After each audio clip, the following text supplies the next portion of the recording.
that America is an unwavering friend to Israel, which is a great thing to try and be, but at the end of the day, I would hope that a real friend would tell me when I'm being an asshole, and definitely when I'm committing a war crime. Oh my God. And now this. Oh my God, what a way to end. Hey. That's a genius.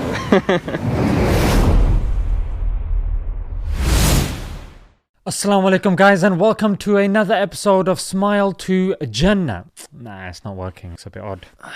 Let's go back to the black. Okay, that's much better.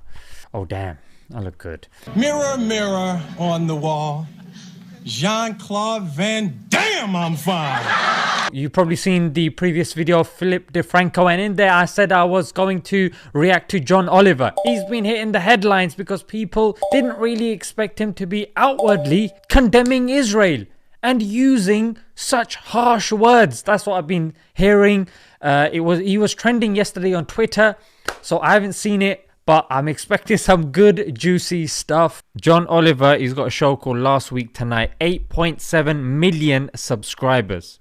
Yeah, look at his average views, 4 million, 6 million, 4 million, 11 million, 6 million. For someone like John Oliver to make his stance clear and it's all over the media, yo, it's what I said about the Philip DeFranco thing. Yeah, when it's a non-Muslim, white-skinned, yeah, American or British, it just falls different. Yeah, it affects a different crowd. And you know what I'm saying? When they see people like me, they think something different. It's just psychology, media, brainwashing, propaganda, whatever you want to call it. Since Monday, over 80 Palestinians have been killed and 7 Israelis in this tit-for-tat war. Okay, there is a lot to unpack there, from the horror of the situation, which has escalated significantly since then, to the use of the phrase tit-for-tat war in a conflict where you just pointed out one side has suffered over 10 times the casualties. Yo! Oh my God, straight from the beginning. Straight from the beginning. Yeah, this is what I've been saying. Those of you that have been watching my videos, I've been saying, yo, you cannot equate the two. Both the severe power imbalance at play here and how that often gets obscured by how we choose to talk about it. That while some things are incredibly complex and require a great deal of context, others are just wrong. The clear imbalance, the clear view of the people dying all over social media, statistically, it's all clear. The planned expulsion of Palestinians who've lived in the Sheikh Jarrah neighborhood for generations. It's currently tied up in the Israeli court system, with the foreign ministry calling it a real estate dispute.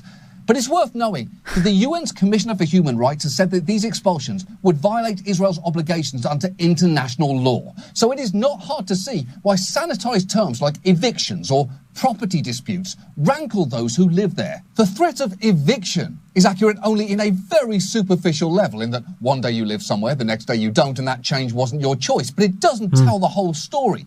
It's like running a headline that says Matt Gaetz reaches out to Florida youth. Sure, not inaccurate, but it's missing some pretty crucial details about the exact nature of that interaction. Look, it is true. I think that was a pedo joke. But yeah, I've spoken to, I can't remember who it was, and they said, look, words are very important. Yeah, and deciphering the words and seeing what the actual news is, that's the tricky bit, and he's smashing it in that regard. Israel's airstrikes were not. They hit their targets, including a house in a refugee camp, a building housing the Associated Press and Al Jazeera, and this 13-story office and apartment building. And while Israel insisted that there were military targets in that building and that they destroyed it as humanely as possible, even warning people to evacuate beforehand, for the record, destroying a civilian residence sure seems like a war crime, regardless of whether you send a courtesy heads-up text. And when dozens of people have seen their homes or livelihoods destroyed, it doesn't proof. Really help that the Israeli military posted this triumphant meme showing the explosion and the rubble labelled before and after. Look what we did. People lived there before, and now they can't. You get it, right? Even I didn't see this. Oh, damn. And plus, like Philip DeFranco said, there was no proof offered. He can kill anybody and say, yeah, he was a terrorist. But he was a 5-year-old kid. Yeah, he was carrying something. He didn't have any bag with him. It was invisible to the naked eye. Only we can see it. Yes. You better believe it, otherwise you're anti-Semitic. We should probably never meme a war crime. The citizens of Gaza don't have an Iron Dome to protect them the way that the citizens of Israel do. It's one of the many ways they're at a significant disadvantage. Although an Israeli military spokesperson tried to push back on the idea that there's really much of a discrepancy there. Somebody on Twitter said that the Palestinians don't have an Iron Dome. I say yes, they have an Iron Dome. It's called Don't Fire Rockets at Israeli Civilians, and we won't fire anything at Gaza. What? Yeah. What's this Frankenstein monster-looking freak saying? Look at him. You know when you look in the mirror and then your features look a bit bent out of shape and you're like, oh, look off. This guy looks like that in real life. Imagine how he looks like when he looks in the mirror. Flipping heck, mate. It has the significant advantage of being an actual defence system that exists, unlike Gaza's, which is mostly try not to be where the bombs are landing. Yeah. And it's important to note here, Facts. the vast majority of the Palestinians in Gaza are not part of Hamas. They don't get together and all decide to launch rockets. It's not a co-op board. Oh, oh, damn. Thank you. It's like certain words I can't say. It's like I'm saying it through this guy. Israel fires rockets at Gaza, it endangers all Palestinians there. Maybe somebody on Twitter could point that out to that guy.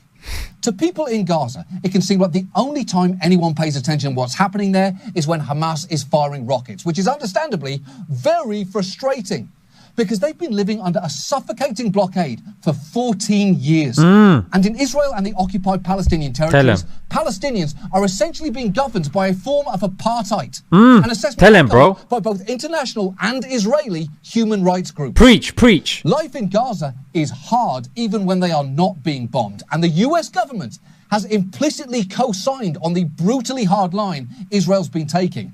This guy basically gave Israel a green light to do anything it wanted for the last 4 years. And while Biden has had the opportunity to reset that relationship, his administration's response this week has been deeply underwhelming. Giving a generic statement that Israel has a right to defend itself. It's the exact same line that Obama said and that Bush said before him. Israel has a right to defend itself is just something all presidents end up saying out loud at some point in office. It's not that Israel doesn't have the right to defend itself. It's just that line cannot be used to excuse absolutely everything. Multiple children have been killed this week, 8 in a single strike just yesterday, and the US is heavily implicated here. Not just by serving as Israel's diplomatic shield at the UN, but by constantly refusing to criticize the indefensible. There is a real tendency, particularly in America, to both sides this situation. And I'm not saying that there aren't some areas where that's warranted, but it's important to recognize there are also areas where it's simply not. Both sides are firing rockets, but one side has one of the most advanced militaries in the world. Both sides are suffering heartbreaking casualties, but one side is suffering them exponentially. And it's not like the US is operating from the moral high ground here. It's obviously no stranger to drone striking weddings and saying, we're just trying to target enemy combatants. Oh, no, he didn't. This country has blood on its hands too. And look, if you believe Israel's actions are warranted and proportionate this week, you're welcome to try and make that argument. But we have got to start having this conversation honestly. And if America really wants to help, it might want to seriously consider changing its long-held position here, because for decades, the backbone of America's policy in the Middle East has been that America is an unwavering friend to Israel, which is a great thing to try and be. But at the end of the day, I would hope that a real friend would tell me when I'm being an asshole, and definitely when I'm committing a war crime. Oh my God. And now this. Oh my God, what at the end? What? He just dropped some bombs right at the end right there. Oh damn. He dropped some serious ones, bro. God damn. Whew. We need more John Olivers. We need more John Olivers. Are you listening? Yeah, are you listening? Much love to him. May Allah guide him. May Allah bless him. And may Allah unite us all on this. Yes.